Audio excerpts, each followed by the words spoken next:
that is one of the things why you've been so successful is you allow the kids to fail. Yeah. You have to. You have to. You can't coddle them. Yeah. We talked about this previously. Like Yeah. it's so important. You got to fail, and then you got to, like you said, build capacity. Yeah. Give them the tools Yeah. that you're going to fail. Now what are you going to do? Right. Because I've given you the Right. tools, right? Right. And I think also too when they fail, like you got to be straight with them. It's like, listen, you didn't put a good enough effort. Yeah. Yeah. Like straight up. Yeah. Like you did not put in the effort. You didn't put in the effort either at the moment or Yeah. previous to that to prepare for it. Yeah. Or hey, you know what?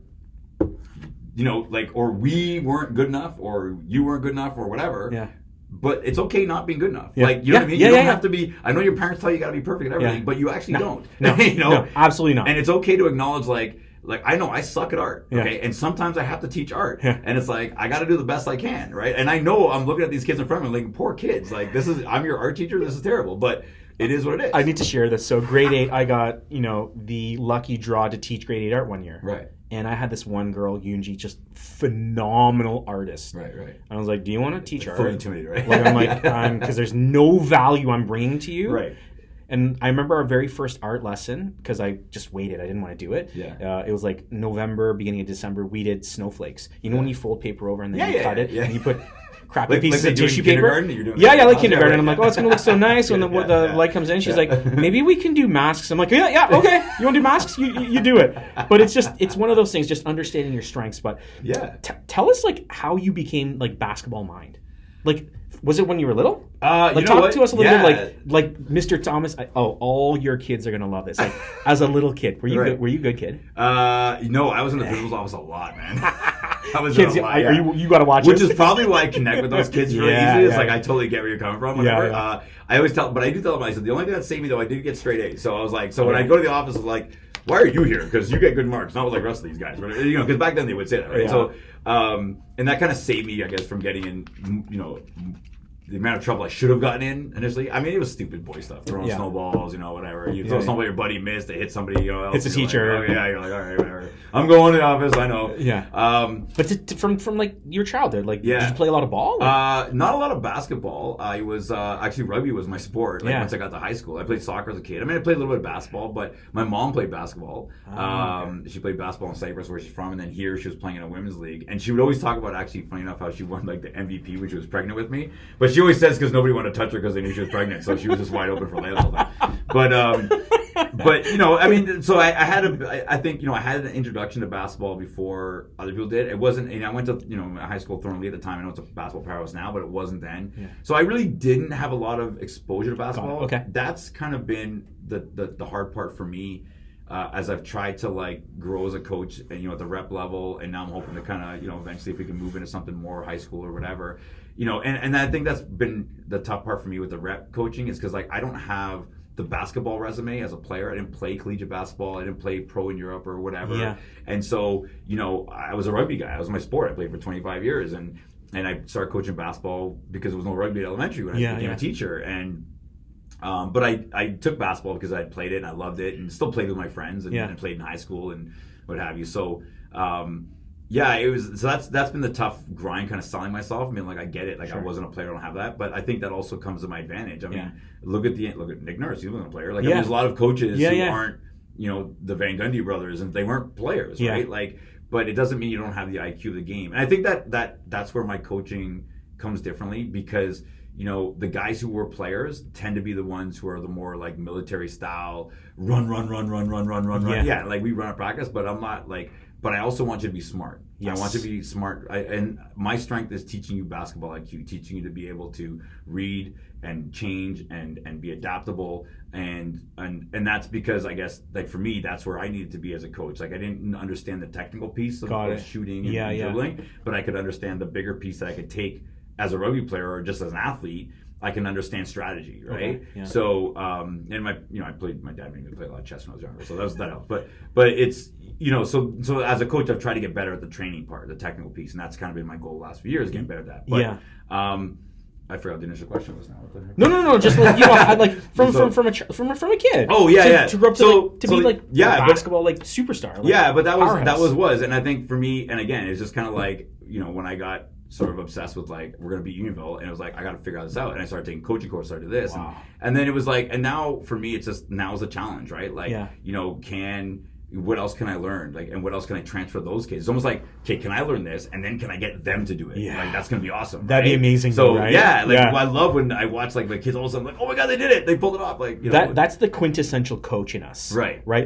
Like you said, like I could go in and I could execute and I can do, but when I've given you the skills and now you're doing it when it matters, there's no better feeling. Yeah. And no one understands that unless they're a coach themselves. I try explaining this to my wife. She's like, she's like, you won regionals. Yeah. And I'm like, do you understand like what that means? Like, do you like the blood, sweat, tears, right? And you see it being executed, right? And and especially when it's like, I mean, listen, you guys executed a great defense against us, and I'm a big fan of the 1-3-1-2, and it was like, listen, what are you going to do? Like, the team is playing top notch and they've got it down, and you got to tip their hats to them and be like, they executed perfectly. And that's like you said, as a coach, you love that. Or like, you know how it is, you call timeout, you drop a play, and then they run out there and they actually can do it and it's successful, and you're like, yes. Coach Levy has amazing plays. Yeah. He's amazing. But you're like, but it's more like, it's not even like the play. You're just impressed that they were able to pull it off at a young age. Right? You're like, all right, man, that was awesome. Like, and then you are proud of yourself that you think, okay, I actually was able to communicate properly. Like, my wife says I mumble a lot, but despite that, they still were able to understand what I was saying. John X's and O's for her. I'm not mumbling, just if you can follow this. So now, Above the Six. Like, how long, like, why did you create this? So for people who don't know, tell us a little bit, what is Above the Six? Okay, so Above the Six is we're not a not-for-profit organization, basketball association. Based out of Markham, Richmond Hill area. Yeah. We started, hence the Above the Six, right? I love it. I love it. Right. And everything, I'm going to post everything in the bio. In this, like links, everything, because you have phenomenal camps. Look, so Above the Six. So it was, yeah, my wife and I, it's funny, like, I think it might have been about 5 years ago, and I was at the park, the local school where my kids go, Bond Lake Public School, and it was summertime, and I brought out some speed ladders and speed parachutes and stuff, and I was just working my own kids out. And then a bunch of other kids from the neighborhood, you're like, hey, like, they wanted to jump in, so I'm like, sure. So next thing I know, like, a bunch of days I'm out there at the park, and all these kids are just flocking around, and I'm putting them through drills, and it was more like fitness agility kind of stuff. And I kind of, was coming to my wife. I'm like, maybe start a sports camp, like in the summer. And then it was funny. Then it was, it was a combination of a couple things. But one of the things being my kids at Ashton Meadows, and I was trying to get them more involved in rep basketball, and realizing that, like, a lot of the clubs were not willing to give a discount or help out those families that just couldn't afford it. And we all know it's expensive to play competitive sport. It doesn't matter what it is. Yeah. And I was really frustrated with a lot of clubs. I'm like, listen, you don't need the money. Like, you're doing fine. Like, a lot of these guys are making a lot of money off you, like, a lot. And especially a lot of them classify themselves, I'm going to blow the lid off some stuff right now, but a lot of them classify themselves as not-for-profit. And all that means is the entity, the entity itself can't make money. It doesn't mean the guy behind it can't make money. So they can make a lot, and there are no rules to how much they can make. So there's guys making a lot of money off kids' sports, and that bothered me, right? I'm like, you're doing just fine, and you're not willing to cut this family like even a couple $100 just to help them out.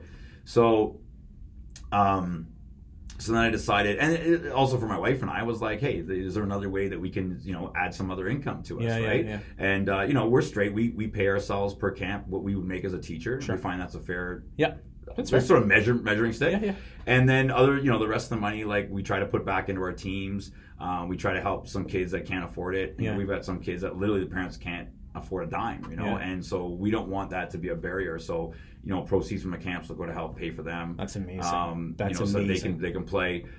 Maybe it's travel costs sometimes, the hotels. We try to minimize that as much as we can for them, but so just try to put back, or buying training equipment, for the teams, etc. But so that's the reason that I sort of started. And it was just one of those things, like, it was an opportunity. We thought it'd be kind of cool to try, and hey, let's try to start our own thing and see what happens. And then and just try to get an opportunity for those kids that weren't finding opportunities other places, and being able to give them that. So it started off with just the camps. We ran a summer camp one year, or I think we ran 2 camps that year, and it went well. It went pretty good. And it was all just kids that, like, I knew from school, and teaching, and stuff, and it went well. So then it was. I had already been coaching with another club at the time, and then I stayed with that club. But I said, okay, what if we start a team, but we'll play in a different league, so we're not, competing against the club that we're with. So I stayed with that club, but we kind of took our same teams and just went to a different league under Above the Six, and we did that for a little while, and that was pretty cool. And we've since switched affiliations with a different club, but we've grown, and we start off with a boys team, and then we still have that boys team. They're heading to Team 14 this year, and that's crazy. We added then I added a girls team that my daughter was on, and there's the core of that team is pretty much still with us, and we that team. So that team, when I started that team, they were a U11 girls team, which is basically a grade 4-5 team. My daughter was on the team. She was in grade 3. I had girls in grade 2 on the team. Like we literally had to take anyone that showed up to try. We talk about on a rep team, taking anybody who showed up in the gym. All right, you're in, right? Because we just had to fill the spots. Because you have to have a minimum of 10. And like when I say we were dead last in the province, like we actually were dead last in the province. Like there was nothing below us, right? It was like, and we did not win one game. We came close on like like we got within like 5 a couple times, but that was what it. But I mean, we were playing against older kids, brand new. And you fast forward, and I mean, we've made some changes, made some personnel changes, and people come and gone, and we've changed, how we, obviously, I think, obviously, hopefully train them better. But last year they finished 13th in the province. That's great. How many teams? Let's see, there would be 8 divisions, about 64. That's crazy. Yeah, from dead last to 13th. From dead last to 13th. That's insane. So it's and it's just been it's been a great ride. Now we're hoping to get up into the OBLX division, which is like the top division. We're going to try out for that next year. And so talk about a pro coaching moment. But again, we've had some switchovers, but. We've grown there. We've taken, we had a U14 girls team. So last year I had a U13 girls team. That was made up of primarily some girls that were playing at another club, but I knew them all. Like there were girls from my school, girls from schools around us. And then, we got them together. I was going to take over coaching them. The coach at the time didn't have the level to coach the next level up. So, anyways, we gathered some other girls. They had a successful season last year, and then we started another U14 girls team this year. So how many teams right now? So right now we got 4. That's great. And then next year we're looking at amazing. What our U12 girls was, that we're probably gonna have 2 U13 girls teams now. We have so many girls that want to come play. And we actually, I think from the success of the girls teams at Ashton, it's helped because the other girls see us. And I mean, I know, already there's probably about 5 or 6, girls that will be going to grade 7 next year that want to come play with us just from watching my Ashton teams play. And the parents are like, listen, I want my daughter to come play with you guys. Yeah, of course. So they're my best advertisers. I mean, especially like Kai, Michelle, and all of them. I mean, they've been, they're my, I'm like, just watch them. Right? I hope I can do that for you. And it's interesting because it started from like just you giving your free time. Right. You giving your free time, figuring, like, I don't want Unionville to continue beating us. I'm going to put in the time on, your own accord. And this all came from like just your free time. It was, and it was just and it just and exploding, and it's still fun. I mean, it's funny because I don't want us to get too big, and I've said that with my camps. Like I don't want 100 kids at the camp. I want to keep it small. I mean, my wife and I do pretty good. We're doing all right. I mean, but I mean, it's like. Because also you lose that intimacy, and I'm like, but then we become them, and I don't want to become them, and it's very easy to get caught in that trap. Like, of course, it's so easy, man. And and I'm not even talking like we're not even running this like as a full-fledged business. My wife and I still teach, So, but it's so easy to get pulled down that road. And I'm sorry, my phone's going on. So amateur, like you figured you'd turn the thing down, but so. It's been great, and it's been a good adventure. I think for me, it's been an interesting venture in terms of like how do you organize this, how do you get stuff organized, and there's been moments where it's like stressful, like oh my god, this is going horrendously right now, and you're sweating because you're like oh my god, the parents are gonna think I'm a complete failure and clown because I've messed this up, and I've had a couple of parents leave because they thought I just wasn't up to par, and I'm like that's fine, I'm doing the best I can. You're just doing the best. I'm not gonna please everybody, but 1 out of 50 parents, it's fine. I'll take that. So. But and it's just it's I think it's been really good for my own kids to see it, to see like hey you can start something, and it doesn't like are we a massive club? No, but you can start something, you can be successful. You've got groups of kids that have come together. They're all friends. That they've been able to network together and do things together. We've had great adventures doing stuff, and it has nothing even to do with basketball. Just doing stuff. Hey, let's get the teams together. Let's go do this. Right? You're creating advocates in the kids that you're coaching, you're teaching, the parents who are just so devoted to it. And that's the one thing that I always was so astonished was just to see how devoted everyone was to you. Right. Except the ones that left, but that. Hey, 1 out of 50. Those are amazing stats. Amazing stats. Talk to us a little bit about, and you're just a genuinely amazing, kind human being. Like, hope so. No, you are. No, like the thing is like I'm a pretty good judge of character, right? I wouldn't say I have a monster group of friends, but I'm like there are people that I absolutely connect with. We absolutely connect, and I think that's the one thing is like you always take the time to get to know the other person, what's going on, trying to help that person. Right. So let me ask you, like, you're a great coach. You're one of the top in York Region. Would you say that like that kindness component helped you to get to where you are now? Oh, absolutely. How? Yeah, 100%. I think. Well, because people sometimes be like, "Oh, you're a kind person. You're just weak." Yeah, right. And I'm like, no, that's not the way it is. Because you can be strong when you need to be. Yeah. Right. But I also think it's like you don't have to be like guarded and shoulders up and strong or aggressive all the time. Yeah.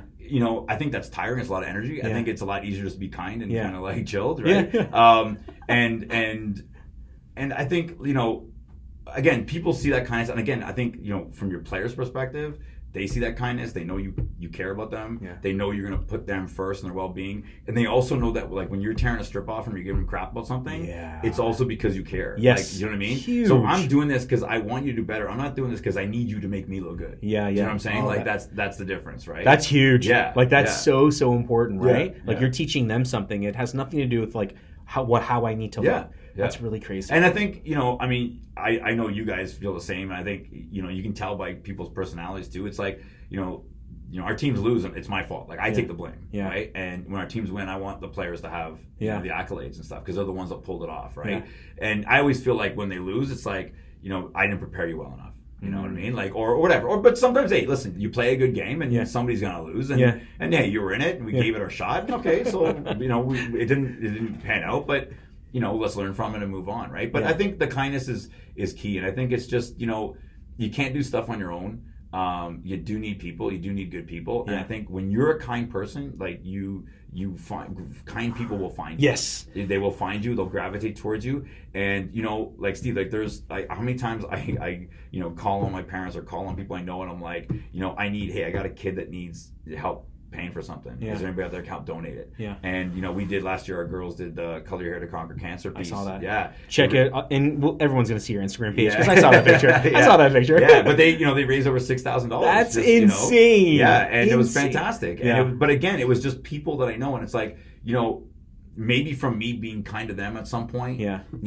Now I'm asking for a favor, and again, it's not for me; it's for these girls, so they can again put their mind to something and see that they can accomplish something together. And can we help them learn that lesson? And people are willing to do that. So it's just one of those things where it's like if you're picking fights with people all over the place, it's hard. It's hard, and at some point you're going to need people, man. Yeah. Like it's just you're going to need people, and if you've burned all those bridges, it's going to be tough and lonely. It's the law of reciprocity, right? Like if you're around, if you're doing kind things, kind things will come back to you. Absolutely. Would you say that all of this stuff led up to you becoming a Raptors community youth development coach? Like, when I saw you kind of going through, you shared with me, and I saw that you got it. I was honestly like so proud. I'm like, I can't think of anyone better to be in this role. I actually thought you left teaching. Remember, I was like, did you leave? Like, what's going on? That's right. How? Like, so what happened? Like, because I'm sure they get thousands of applicants. Like, had I known, I would have put my hat in the ring. Right. Like, huge. Yeah, and I didn't really know initially what it was about. A friend of mine saw the posting on MLSC's website, and he's like, hey, what do you think of this? And actually, it's funny because I remember sitting with Kat and my wife, and I was reading about it, and I said to her, I go, is this a full-time job, or is it like a part-time? Like, I didn't know. And then I said, what if it's a full-time job and I get it? Like, am I leaving teaching? Like, it's a good gig teaching. I love teaching. Yeah. But to work with the Toronto Raptors, like I don't even care what I'm doing. Like, to be honest, like are you okay if I take a massive pay cut and like whatever, right? But after I learned about the job, and it's something I could do part time. And a lot of people there are quite a few teachers and stuff that work there because it kind of fits the role. But you know what, man, just really surreal. And for me, it's I'll be honest, I don't even know how much I make. Like I don't, because I just love doing it. But that's huge. Yeah, though. But I've also seen that, like to me, Steve, was like just getting that opportunity for me and being down there, and I'm down there and we run the clinics and it's a lot of fun. So it's different coaching because it's not like the pressure of trying to win and stuff, and it's just having fun and being in the moment with these kids, and they're just they're on the Raptors court, and there's we're at the Raptors camp in the summer. Like last year, here comes Pascal Siakam, and here comes Jack Armstrong, and you know what I mean? So just seeing the kids and just being around that, it's like all that volunteer time I did, all that time I put in, for other people's kids and for the community and whatever, it's like, this was the payoff, right? Yes. It was the payoff was this opportunity came and I was able to get it because of all that other stuff. So it's almost like this has been my own personal reward. Now, my own personal kids have reaped the benefit. My teams have reaped the benefit going down to Raptors games and meeting players and stuff, whatever. So they probably benefit more than I do in that way. But now, I mean, obviously it's great being a part of the organization where they are right now. Yeah. I mean, MLSE is an amazing organization. Yeah. I really are. And I'm not saying that just because they might see this, but they really are. Like, I've worked for big companies before I became a teacher. And I've seen the way, corporations kind of can treat their workers. And these guys really put a lot of value in everybody. It doesn't matter what job you do. Yeah. Like, they put value in everybody as a part of that. So it's been fun. It's been fun being a part of that. And it's funny, actually, because, I think you talk about being kind to people, and it was interesting, to get my resume kind of seen by the right person is because someone else that I had befriended in MLSE, just on a whim, and just kind of kept in touch and like, hey buddy, like and then he became the guy, kind of hooked me up with team tickets for my teams and stuff and stuff like that. And then it's funny, even in that interview, in that conversation, just we figured out that we knew mutual people, and again, being nice to people and befriending them is like all of a sudden paid off, because now hey, we know the same people, right? Yeah. And so, I think it definitely, and listen, at the end of the day, a company like MLSE, they want people who are going to be outgoing, are energetic. You're representing the brand, you're representing the Toronto Raptors. Kids are coming to have fun. The parents are putting their kids in there. They want their kids coming out with a big smile on their face. Yeah. And so you don't need this surly, grumpy, or overly aggressive coach. You need someone who's willing to have fun, to be a kid sometimes. Or someone who is a former professional athlete. Like, that's why you're here. Like, that journey from, like, you didn't grow up playing basketball. You didn't get monster scholarships. You didn't play in Europe or like things like that. You just love the game. You love the passion. You did it all on your own time. Right. And for MLSE to kind of pick you up and be like, this is, because it's a brand. You're the brand with the youth development coach. Like, that's crazy, right? Yeah. And now that they're the champs, the best team in the world, like, that's crazy. So. Yeah. It just gives you more clout to be a part of that brand, which I think is amazing. Yeah. And that had to do with just your drive, your determination, and your kindness to get to where you are right now. Yeah, man. It's just, I mean, like, it's, look at this, man. I'm sitting here talking to the famous Steve Kidd, but the famous. Well, you said I was famous. I don't know. No, but I mean, it's true. Like, just, like this is fun. This is fun right now. Yeah. Right? And it's like, had I been that jerk coach who was like, I'm not talking to that guy because he's my competitor. Yeah. You know what I mean? Like, that's the thing. Like, and you see those people sometimes, and I'm like, dude, why? Like, we're coaching kids, and it's like, we can go at each other once we're on the floor coaching, and we should, 100%. But we can still have fun with it after, right? And we can be happy for each other and congratulate each other or whatever, and the kids, and then go back to the gym and challenge each other again next time, right? So. But it just, for me, I think there's just a lot of energy in this world wasted on just being angry. And when we were thinking with guests bringing onto the podcast, and I was like, okay, so, teaching, like, what am I proud of? I'm like, okay, coaching. I looked at Levy. I was like, George Thomas. He's like, George Thomas. Right, yes, you gotta get him after on. They went down the list, and they were all like, oh wait, down here. Wait, I'm like, honestly, quintessential.